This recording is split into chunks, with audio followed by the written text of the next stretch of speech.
How to go live on TikTok. In today's video, I'm going to show you how to go live on TikTok. Whether you're an influencer or creator or just want to chat with friends, going live on TikTok is a fun way to engage with your audience, so let's get started. First things first, open your TikTok app and make sure you're logged in to your account. Before you can go live on TikTok, you need to meet some requirements. First, you must be at least 16 years old to access live streaming. Second, you need at least 1,000 followers on your TikTok account to unlock the live feature. If you don't meet these requirements, you won't see the option to go live in your app.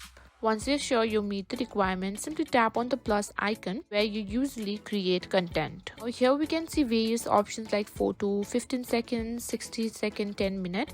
You'll also find an option that will say live if you have all the requirements. If you have live option, simply tap on it and select go live. Just add a catchy title for your live stream so viewers know what it's about. And when you're ready, hit the go live button and you'll start streaming. And that's it, you've successfully gone live on TikTok.